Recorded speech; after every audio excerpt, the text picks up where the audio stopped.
네, 뉴스프리전 미디어 뉴스센터 김경훈입니다. 네, 뉴스프리전이 기획한 특별한 만남. 이번 주 초대석에는 광복회 장옥원 회장님 편입니다. 흔히 장준하 선생의 아들이라고 알려져 있지만 장준하 선생만큼 중후한 품격을 갖추신 분이기도 합니다. 최근 민족, 국가와 나라는 회고록을 출판하신 모양인데요. 저희 뉴스프리전 이창은 편집국장이 직접 광복회 최근 동향과 장옥원 회장의 근황을 살폈습니다. 보시죠. 이번에 신임 광복회장에 취임하신 걸 축하드립니다. 네, 감사합니다.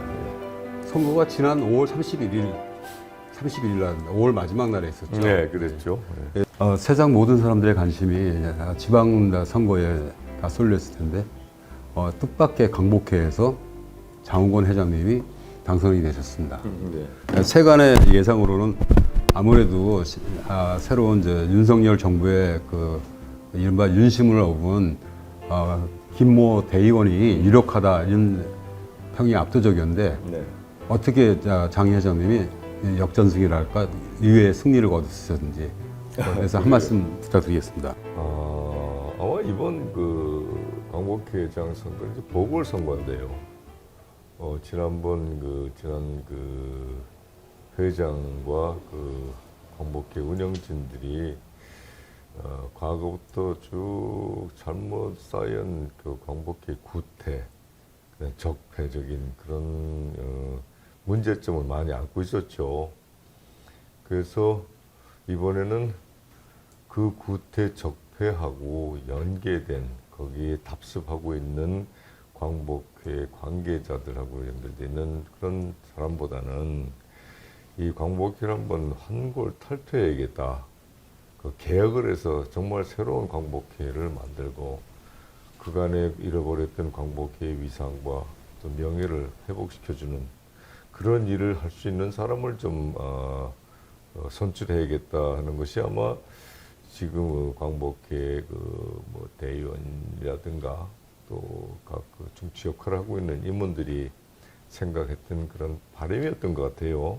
그 바람이 아마 나를 갖다가 광복회 회장으로 선출하게 된 것 같습니다. 회장님은 당선 직후에 분열된 광복회를 통합하고 화합하는 작업을 가장 먼저 하겠다.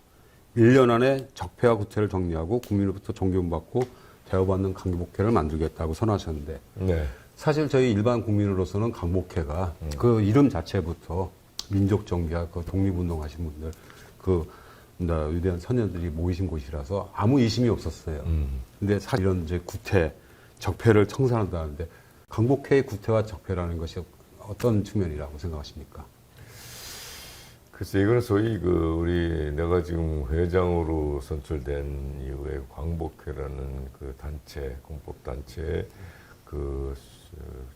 부끄러운 얼굴들이고 그런 현상들인데 사실 광복회가 그동안에 상당히 광복회의 원래 본연의 의미를 망각한 채 광복회라는 게 하나의 무슨 이권단체 또 광복회라는 것을 하나의 여기서 광복회를 타이틀을 등에도 없고 어떤 개개인이라든가 집단 여기 직간접으로 관여했던 분들이 이해관계 그 용도로만 사용했던 것 같아요. 그러다 보니까 서로가 이 조그마한 광복회 사회에서 특히 운영하는 조직에서 자리 싸움들을 하고 또 서로가 알력이 생기고 서로가 불신을 하고 같은 독립운동자의 후손들이면서들도 어떤 서로의 집단 이익을 위해서 서로가 분열돼서 싸움하는 그런 현상이 계속되어 왔었어요. 그러다 보니까 광복회 본연의 의미는 뒤로 한 채, 자주 광복회가 좀 이렇게 좀 국민들에게 지탄받을 수 있는 그러한 단체로 변모하게 됐죠. 그래서 그것을 고치려고 지금 하고 있는데, 일일이 광복회의 잘못된 적폐라든가 구태를 하게 되면 정말 입에 담을 수 없는 좀 창피스러운 일들이 참 많습니다. 근데 그거는 제가 이렇게 말씀을 드릴 수가 없고, 네. 하여튼 그러한 문제점들을 이제 탈피해 보고자 그래서 1년이라는 세월인데 이게 뭐 보궐선거인데 왜냐하면 전임 회장의 잘못된 그 운영으로 이제 퇴임을 하고 이제 1년 남았는데 1년 동안에 이 광복회가 정상화되도록 이제 해야 되는 그런 입장이죠. 그 후에 이제 4년 또 정기적인 선거가 또 있습니다.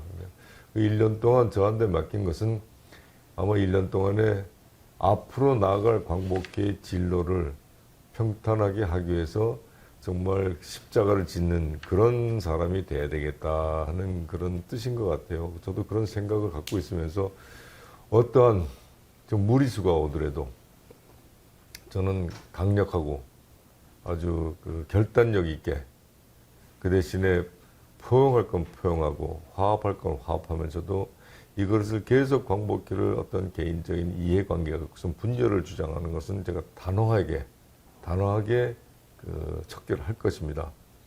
그리고 광복회 내에 지금 제가 들어와서 보니까 솔직히 창피한 얘기지만 광복회를 거의 운영할 수 없는 정도의 재정 상태가 와 있어요. 광복회를 정상적으로 운영을 안 했다는 얘기거든요. 그 부끄러운 얘기입니다만은 광복회가 지금 거의 뱅크럽 상태에 지금 와 있어요.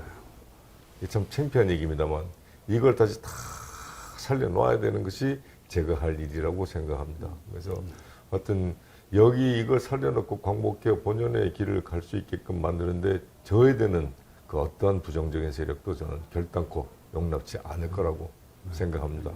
그러다 보니까 그 제가 용납지 않겠다 하는 그런 부류들이 제가 광복회 회장 수장을 맡고 있는 것을 굉장히 두려워하고 불안해하죠.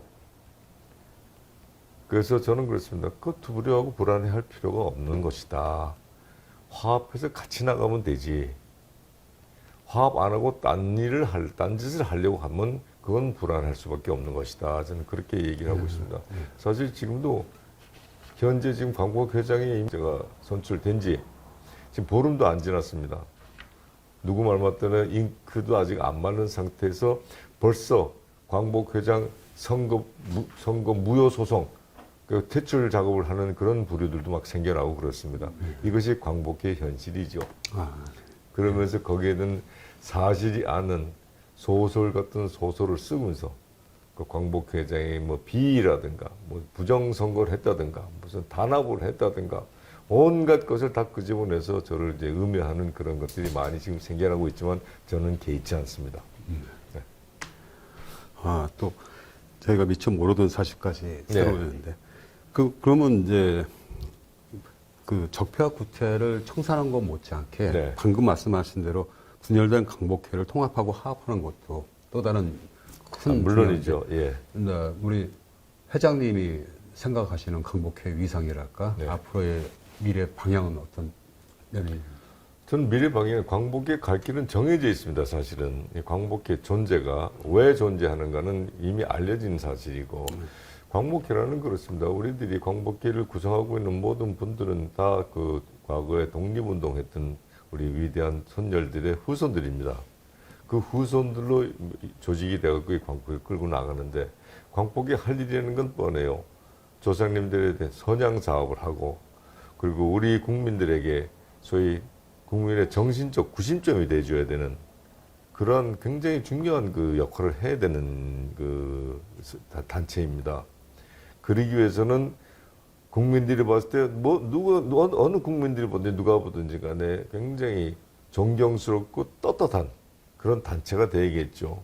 그런 단체가 되기 위해서는 굉장히 뼈를 깎는 그런 노력을 해야 될 것입니다. 회장님은 2019년 서울특별시대 그 광복회 서울 지부장직을 역임하면서 그때 뭐 전임 회장인 김원웅 회장의 좀 정치 강의랄까 정치적 중립을 지키고 인사전을 중단하라고 좀 약간 갈등이 있어서가 면직이 되셨다가 이번에는 지난 4월에 승소 판결을 받아서 무효 승소 판결을 받으셨죠. 네네. 이 광복회라는 것도 사실은 이 우리나라 독립유공자들의 최고 권위이고 그런데 이 광복회의 정치적 중립이라는 측면은 사실 어렵다고 생각합니다. 어느 정권에서는 광복회 의상을 많이 활용하려고 그럴 거고 네. 또 어느 측면에서 어느 정권에서는 뭐 또 광복회에 더 많은 지지를 이끌어내려고 또 네. 그럴 거고 이제 광복회가 정치적으로서 어떤 일정한 거리를 두기를 한다랄까 어떤 나름대로의 위상을 가질 수 있다면 어떤 방향이 돼야 된다고 생각하십니까? 사실 그 문제는요, 정치적 중립. 원래 광복회 정관에도 나와 있습니다. 광복회는 정치적 중립을 지켜야 한다. 저는 그거는 분명합니다. 광복회 그 자체는 정치적인 중립을 지켜야 한다고 저는 이제 주장하는 사람이고, 이 회원들, 모든 회원들은 자신들이 갖고 있는 소위 말하는 그 정치적 지향에 대해서는 자유라고 생각합니다. 그래서 누구든지 예를 들어서 뭐 보수적인 당을 지지한다든가 진보적인 당을 지지한다든가 그거는 개인의 문제고 그 개인의 문제에 대해서는 광복회 자체에서 건드리지 않으려고 그래요. 우리 대한민국 민주주의 국가니까.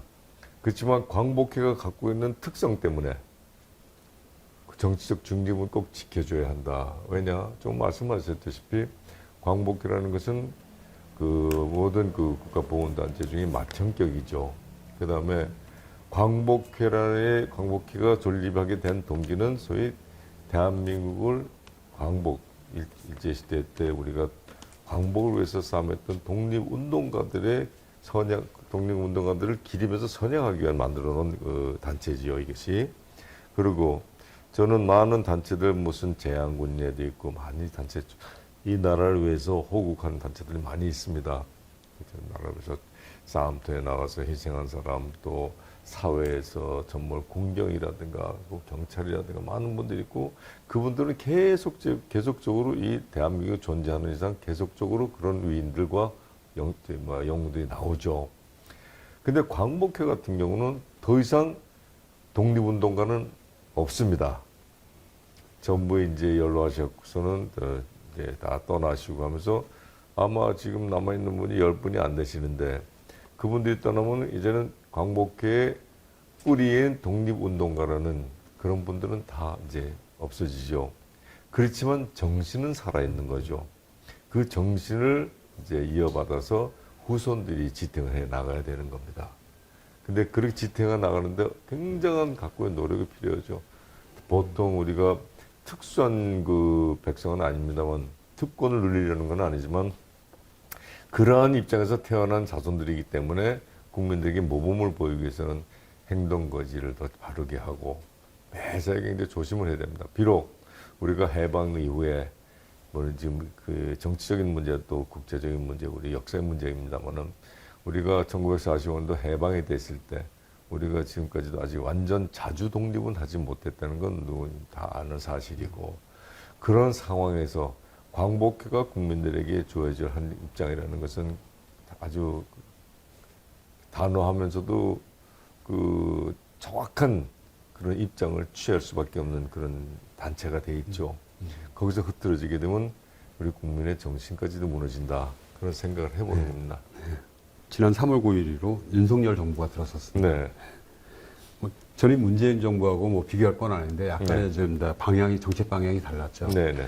근데 또 문재인 정부하고서는 이제 한일 관계가 굉장히 극단적으로 최악까지 치닫고 있습니다. 물론 이런 측면에서 윤석열 정부가 한미일 관계를 중시하면서 일본과의 관계 모색을 시도하고 있는데 네. 일부에서는 일본군 위안부든 뭐 과거에 대한 반성이 없는 일본과의 관계 개선을 서두르고 있다. 네. 내지는 한미일 쪽에 좀 치중하고 있다. 이제 이런 쪽에 좀 가시화되고 있습니다. 예. 뭐 새로운 이제 윤석열 정부 또 모르는 신임 회장님이신데 윤석열 정부의 그 애교 방침 특히 한미일 특히 네. 일본과의 관계 개선을 서두른 거에 대해서는 어떤 게 보고 계시는지요? 글쎄요, 그건 좀 뭐 광복회 입장이 아니고, 이제 장호곤이라는 그 소위 광복회 회장이면서 물론 관계 없을 수는 없습니다만은, 저는 그렇습니다.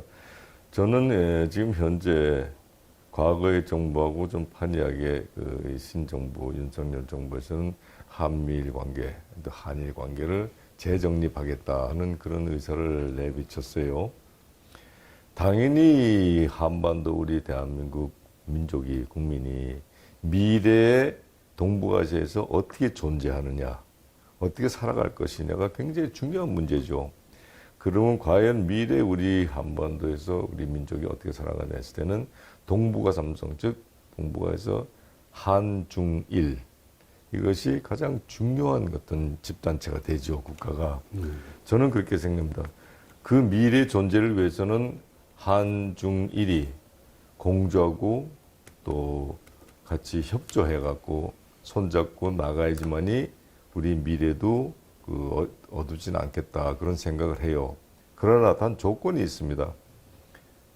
특히 일본하고 우리나라 관계, 한국 우리나라의 관계는 저는 상당히 단호하게 저는 얘기를 하는데, 우리는 굉장히 아픈 역사가 있죠. 그런데 그 역사를 아직까지 치유가 안 된 역사가 있습니다.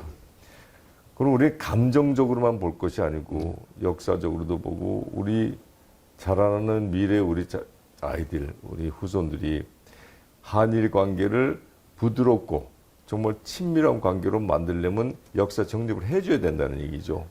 그래서 독일이 그 유태인에 대한 과거, 유태인에 대한 그 정말 100만 이상의 아우슈비츠도 있고 많은 그 유태인을 학살하고 그랬는데, 결국 그 독일의 대표가 수장이 유태인 민족에 의해서 무릎을 꿇고 사과를 했죠. 빌리 브란트 수장이 했죠. 근데 그 모습은 점검에서 개인의 문제가 아니라 그분의 보여준 진정성, 그 나라의 가장 대표가 보여준 진정성에 대한 것을 보고 전 세계가 인정을 해줬고, 또 유태인도 거기서 사과를 받아들였고, 그러면서도 유태인들은 이스라엘 민족은 그래, 용서하자, 그렇지만 잊지는 말자, 이런 얘기를 했습니다. 그와 마찬가지로, 그리고선 지금 이스라엘과 독일은 지금 유대 관계 하고 있어요. 좋은 유대 관계를 하고 있습니다.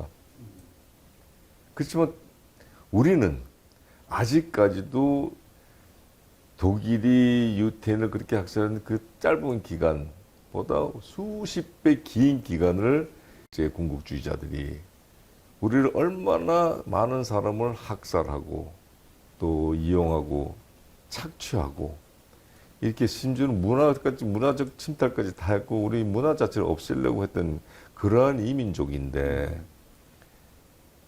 미군에 의해서 우리가 이제 소위 말하는 전쟁에 의해서 우리가 해방이 됐습니다.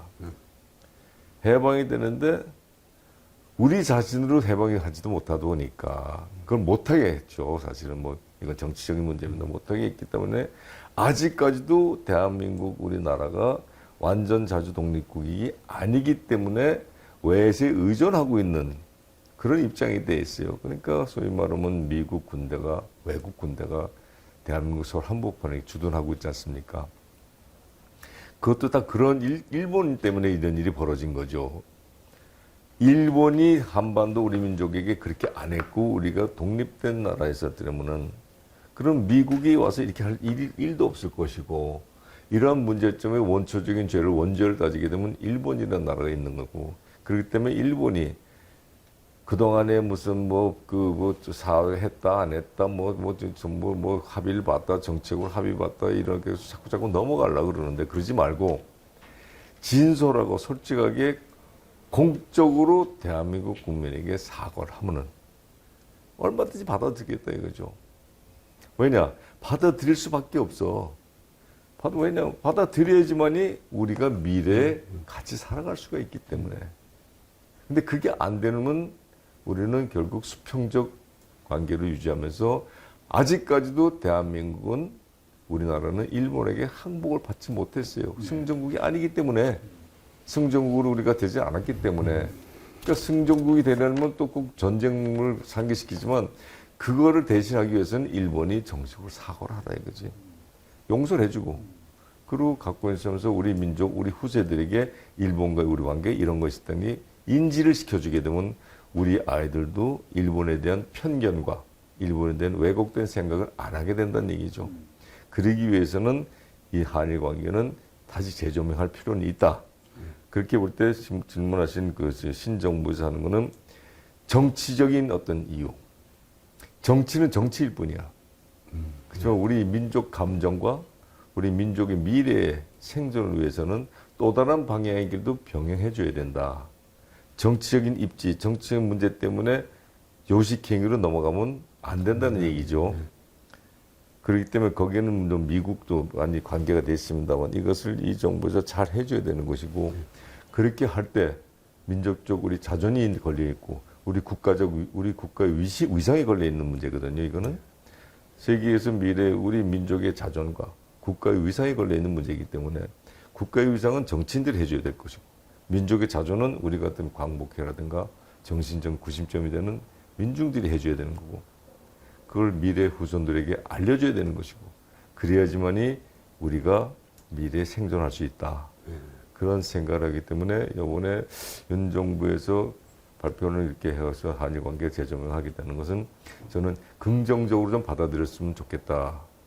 그것을 꼭 과거에 잘못된 정치꾼들이 정치적 장난을 하지 않는 진정한 마음으로 한일 관계 또 한미일 관계 이걸 좀 잘 조정해 줬으면 좋겠다. 그렇게 할 때는 모든 국민, 특히 우리 그 광복회 같은 정신적 구심점이 될 수 있는 정통성 있는 이 단체가 얼마든지 지원해 줄 수 있어요.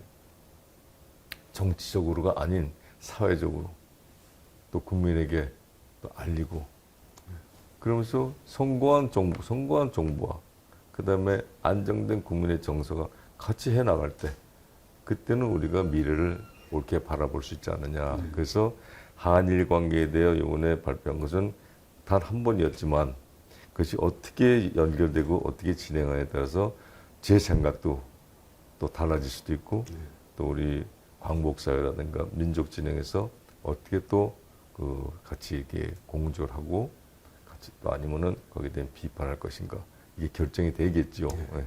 그렇습니다. 예, 참 어려운 문제고요. 네, 어려운 문제죠. 순간 오랜 역사의 그 아픈 예. 상처까지 이제 다 갖고 있기 때문에 쉽게 해결될 문제는 아닌데 그래도 이제 아무래도 일반 국민들로서는 민족 감정이라는 측면도 있고 예. 전임 정부와 지금 현 정부의 비교를 봤을 때 먼저 정부에서는 아무래도 좀 어떤 원칙적인 면에서는 좀 네. 그렇게 강경한 자세를 취했고 이번 정부에서는 좀 더 개선적인 측면에서 하는데 사실은 이번 대통령실 발표됐지만 6월 말에 나토의 나토 네. 회의에 참가도 하면서 또 한일 네.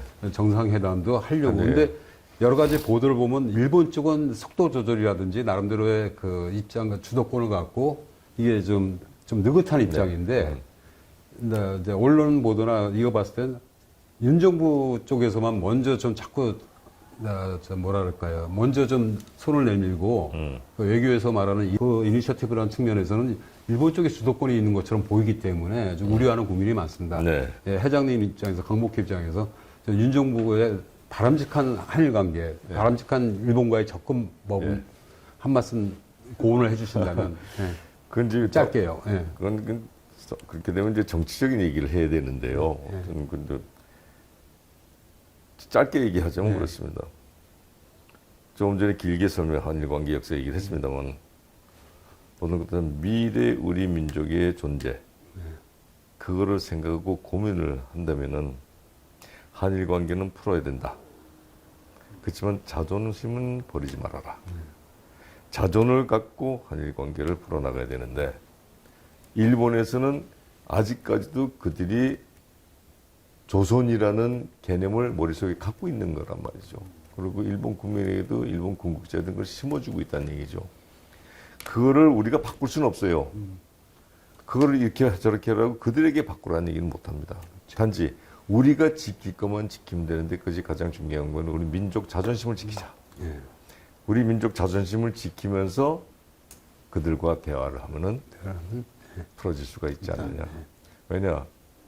일본 민족은 뭐 남의 민족에 대해서 뭐 장단점을 얘기할 건 없습니다만 그 일본 사람들은 그 일본 역사를 제가 이렇게 들여다보니까 막부 시대 때부터 이렇게 보면 강한 사람들은 약해요.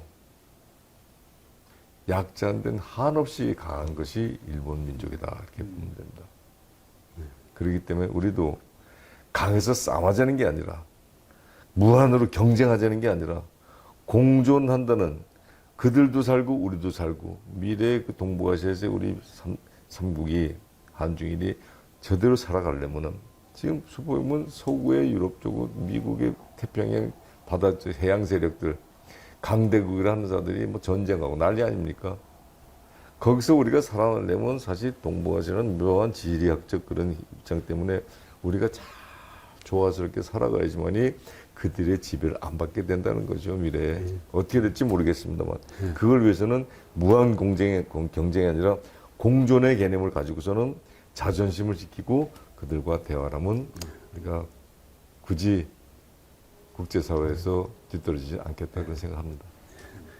지금도 좀 한일 관계에서는 또 우리 회장님은 한중일 관계까지 넓혀서 말씀하시는데 평소에 뭐 장 회장님은 그 지론이 한중일 삼국이 과거의 상처에 매몰돼 소모적인 애기전을 지속하는 건 바람직하지 그렇죠. 않고 이제 앞으로 이제 동북아 전체적인 시야로 하는데 사실 일본의 역사 왜곡 문제 못지않게 중국의 역사 왜곡, 우리 흔히 말하는 동북공정이라든지 이런 측면도 있습니다. 물론 강복회하고 다른데 또 우리 강복회의 많은 활동의 연원이 중국에도 있었고 그래서 방금 말씀하신 그 한중일 이 바람직한 관계 설정, 강복회 측면에서는 어떻게 설정하고 중국과 일본 뭐 이 한중일 관계를 어떻게 대략적으로 설정하고 계신지.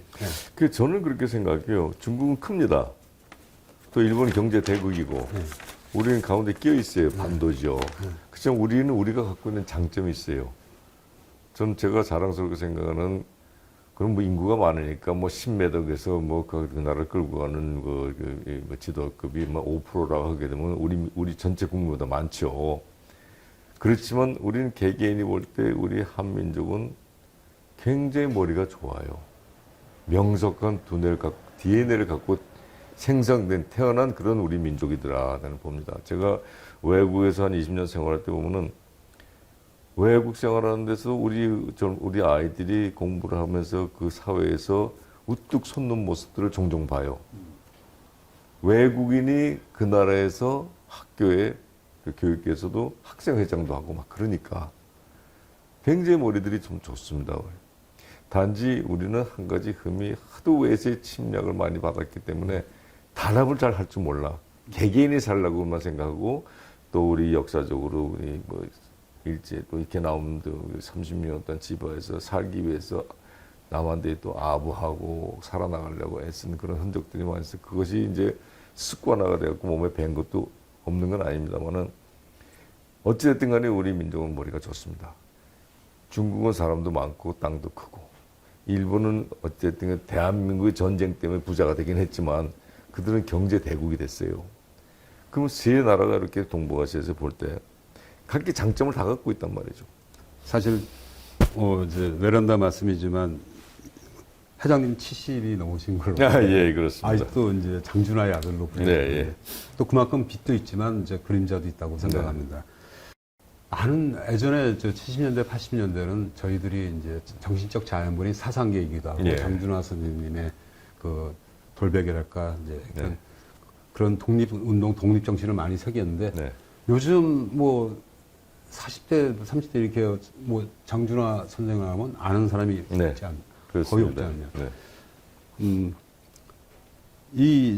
우리는 이 장준하 시대에서 이제 다른 시대로 넘어가는데 뭐 꼭 선친이 아니더라도 장준하 선생의 그 뭐랄까 일생이랄까 그런 정신들은 어떻게 지금 현대하고 접목을 시킬 것인지. 그 첫 번째는 그렇습니다. 제가 아마 쉽게 제가 만약에 대한민국의 대통령이 돼도 대통령 장호건보다 그 앞에 장준하 아들 이렇게 나올 겁니다. 장준하는 이름일 겁니다. 그래서 그것이 제가 젊었을 때는 그것이 하나 굉장히 큰 부담이고 불만이었죠. 그런 나무 밑에 난 햇빛을 못 보고 사는 사람이구나 했는데 나이가 들면서 그걸 인정을 하기 시작했습니다. 그분이 이루려고 했던, 그분이 꿈꿨던 이 대한민국을 그리고 꿈꿨던 대한민국을 이루지 못하고 타이에서 이제 모든 것이 중단이 됐어요. 그러다 보니까 그분이 만들어 놓은 자기 DNA 같은 자식에게 그 일을 하라고 아마 나를 그 단근질을 한 것 같은, 제가 젊었을 땐 그걸 못 느꼈는데 나이 먹으면서 이분이 나한테 이러이러한 일을 하라고 나를 그렇게 단근질을 했구나. 그 많은 얘기가 있습니다만 그 얘기조차 저는 기억도 못하고 있었는데 나이 먹으면서 제가 시련을 겪고 세상 살다 보니까 이런 일이 바로 그런 거였구나. 나한테 이렇게 하신 게 이런 거였구나. 그래서 결국은 나는 아무 부담 없이 그분의 자식으로 그분의 이름 후에 오는 것도 내가 아무런 부담 없이 받아들였고 해나가겠다. 그런 마음을 먹게 됐죠. 근데 그분이 꿈꾸는 것은 결국 그렇습니다. 지금 장준하라는 인물이 왜 아직까지도 조금이라도 우리 세간의 회자가 되느냐 하면은 많은 우리나라의 그 영웅들과 많은 훌륭한 지도자들이 있었어요. 특히 광복과 관계된 이렇게 보면 우리 해방전에 우리가 뭐 김구 선생님이 계셨잖아요. 뭐 그 이전에 안중근 의사 또 윤봉 의사도 있었습니다만은 그들을 훌륭한 일들을 했어요. 영웅적인 일들하고 우리가 일제 36년간 동안 일제 우리가 식민들 시대 우리가 독립을 하고 우리가 자주국이다 하는 것을 만방에 알리는 역할들을 하셨죠. 그리고 희생을 하셨어요. 굉장히 큰 일을 하셨지만 한타로 끝나셨단 말이죠. 한 시대 한 상황에서 큰 일을 하시고 이제 역사 속으로 들어가셨어요. 김구 선생님도 광복 독립운동을 하면서 많은 일을 하시면서 임시정부를 하면서 해오다가 많은 인재를 키우고 들어오셔갖고 들어오시자마자 물론 역사적인 얘기고 정치적인 얘기입니다만 거기서 희생이 되셨어요. 거기서 끝나셨어. 그렇지만 그분은 우리 민족의 좀 대단한 어른으로 이제 추앙을 받고 있죠. 그런데 장준하라는 인물은 어린 나이에 김구 선생님 밑에서 이러면서 독립운동도 하고 광복운동도 했어. 해방되고 들어와서는 정치 파동 속에서 우리 한반도의 우리 민족적인 문제들 또 미군 주둔 문제, 유교 문제, 남북 민족 상장 문제 이런 것까지 경험을 다 하셨어. 하면서 또 한편으로는 또 우리 민족이 깨어나야 된다고 해서 사상계를 출판했고 대단한 낙양지가를 올릴 수 있다는 그런 사상계를 잡주 만들어서 젊은이들에게 다 알렸어. 그러다가 또 군사 독재가 일어나니까 군사 독재에서 자유민주를 독재를 척결하자고 해서 민주화를 위해서 계속 또 싸움을 하셨어. 그다음 마지막에는 한반도가 이렇게 되면 안 되겠다. 통일 문제까지도 하셨어요. 그러니까 그분의 짧은 생 56, 7, 8년의 짧은 생 중에서 다른 분들은 한 번의 일을 끝났지만 많은 거를 이렇게 역사적인 현장에 들어가 있을 거니까 기억하는 사람들이 많아야 돼. 아는 사람들이 있어. 그렇지만 세월이 지나가면서 잊혀져 갔어요. 근데 그 잊혀져 간 속도가 엄청 빨라지게 된 거는 장준하를 사회에 내놓으면 안 되겠다 하는 부류가 아직까지도 세상에 존재했기 때문에. 왜냐, 장준하라는 이름이 나오게 되면 그들이 어떠한 형태든 간에 정통성 문제라는 데 있어서 좀 불리해지니까 그분이 나오는 걸 싫어하는 사람들이 아직까지도 많이 있더라 이거죠. 그래서 많이 잊혀지게 되는 거죠. 심지어는 이 얘기는 제가 이제 광복회하고 이제 독립운동사하고 관계되는 얘기입니다만은 장준 선생님이 굉장히 큰 의미를 갖고 있는 사건을 벌리는데 1945년도 일본이 8.15 날 이제 패망을 했잖아요. 네. 미국한테 져서 그렇게 됐습니다. 미국한테 안 졌으면 지금 일본 애들은 그래요. 미국한테 졌기 때문에 제가 한반도를 자기네 땅을 뺏겼다고 생각하는 사람들이니까 그거 다시 가져오려고 생각하는 사람들이니까 뭐 그런 정도였었는데 그때 이제 저 8.15 끝나고 나서 아직까지 무장 해제가 안 된 상태에서 김구 선생님이 광복군의 정진대를 조직해서 OSS 훈련을 받은 젊은이들을 거기 장준하 선생과 네 분이 같이 동행해서 이범석 장군장에서 미국 시민권자에는 미국 또 OSS 대원들하고 C-47기를 타고 여의도도 쳐들어옵니다. 대한민국이 일제 식민지 된 이후에 독립운동한다고 봉오동에서도 싸움하고 싸움하는 거 많이 했지만 정규 군대, 광복기는 정규 군대가 우리 본토로 정진대가 쳐들어온 건 처음이에요. 이건 대단히 역사적인 의미가 있는 거죠.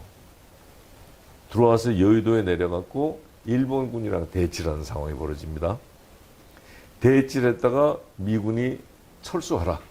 그래서 철수를 하게 되는데 하루만 자고. 그게 굉장히 중요한 의미를 갖고 있는데 미국이 왜 철수하라 그러면 거기서 김구 선생과 거기 갔던 우리 그 장준하 선생을 포함한 분들은 싸움하자. 열몇 명밖에 안 되는 저기는 대대 군대 뭐 탱크까지 다 동원되어 있는 그 포위하고 있는데 싸우면 다 죽죠. 네. 근데 그분들은 생각이 뭐였냐면 김구 선생도 그런 생각을 하셨대. 아까운 인재들이다 하지만 이들이 거기서 총을 쏴서 죽으면은 우리는 승전국이거든요. 승전국. 전쟁을 한 거예요, 일본이랑. 그래서 승전국이 못 됩니다. 그거 돌아가죠. 그때 피눈물을 흘렸다는 거예요. 심지어는 명령 어기고 낙하산 타고 뛰어내리자.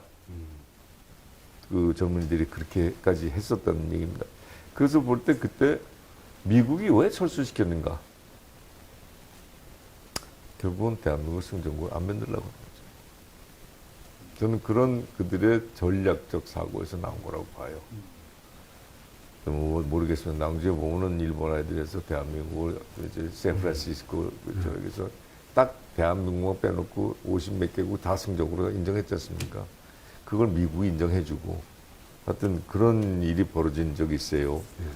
그래서 장준하 선생님이 그러한 역사적인 사건, 민족사의 엄청난 사건에도 책에 한 줄도 안 나와. 왜 안 내었을까? 민족적 양심을 갖다가 부르짖는 사람을 싫어하는 부류들이 대한민국을 그동안 끌고 왔기 때문에 그런 일이 있었다.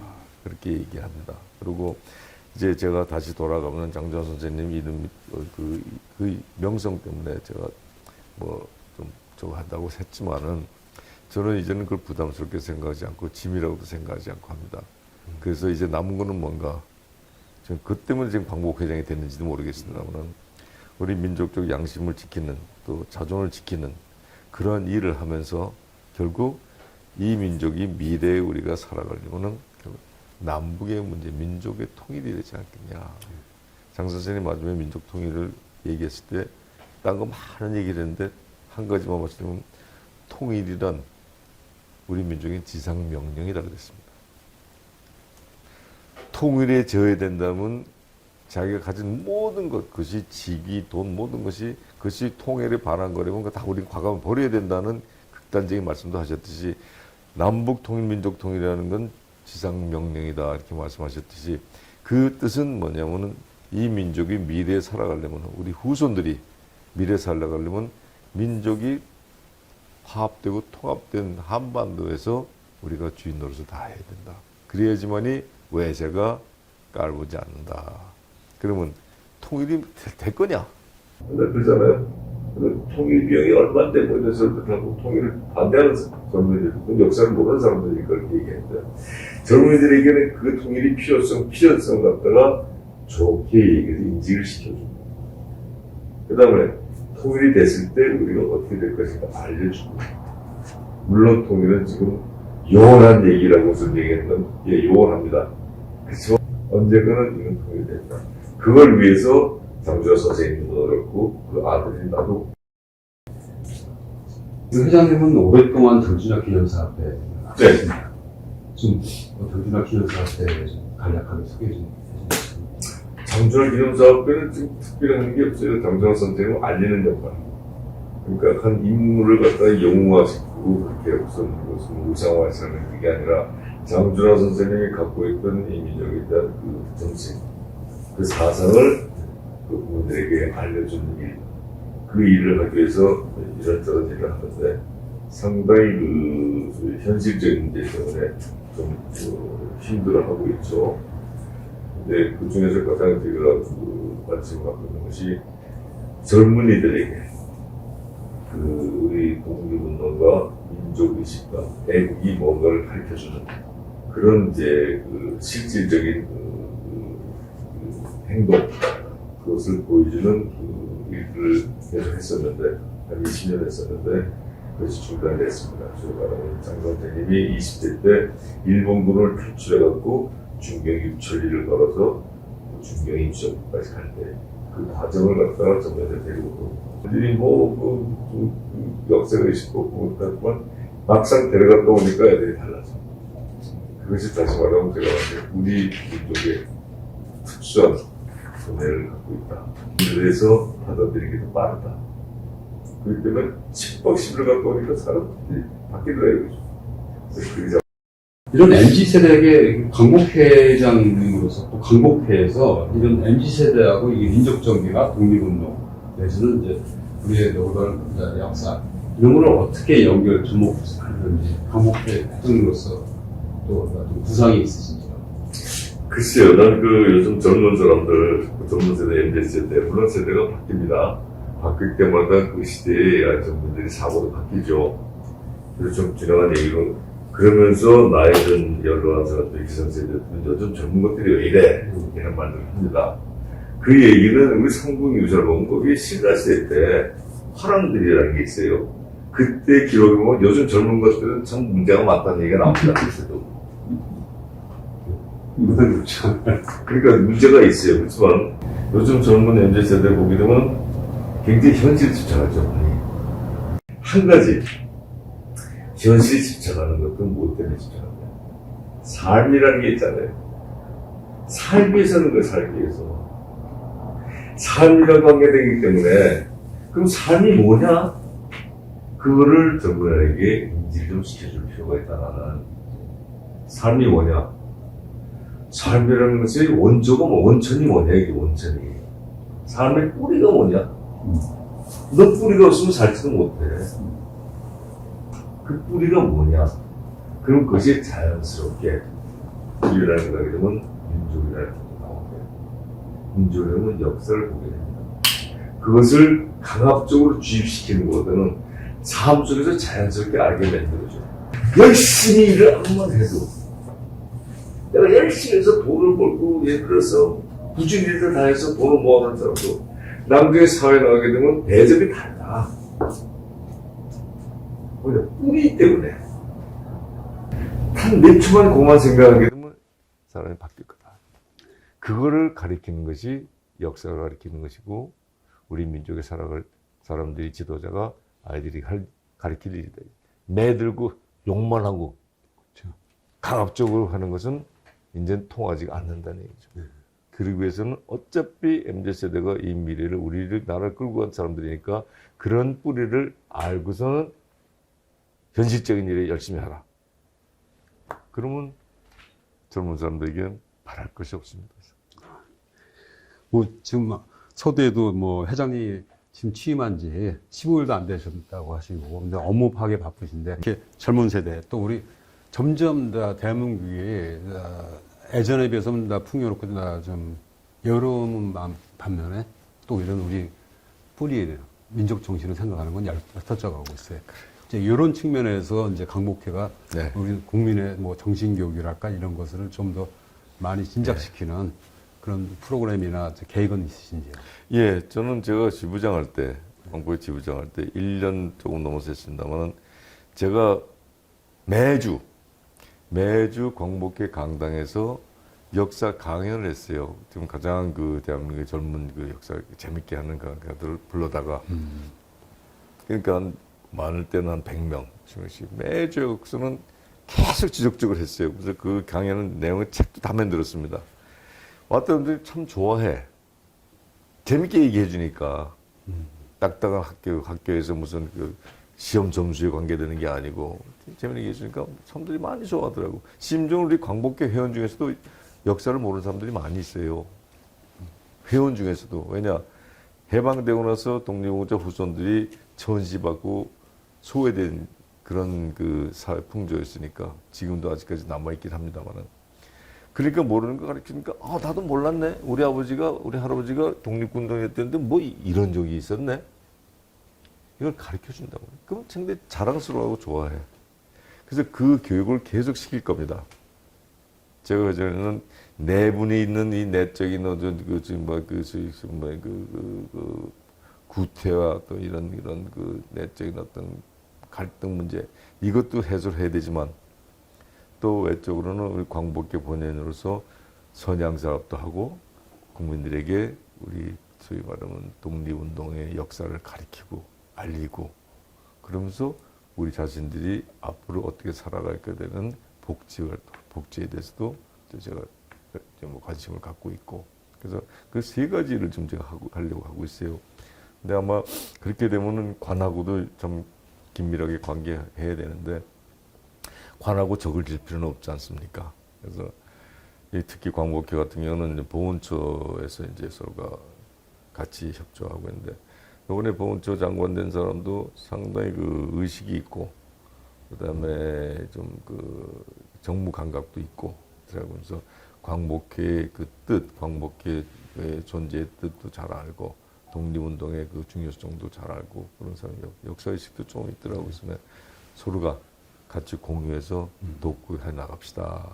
그런 얘기들 해서 뭐 광복회가 앞으로 모르겠습니다. 1년 후에 제가 또 더 할지 안 할지는 그거는 지금 모르겠습니다만 1년 동안은 제가 광복회가 앞으로 그러한 일을 하는 진정으로 국민에게 존경받을 수 있는 광복회를 만드는 역할만 하겠다.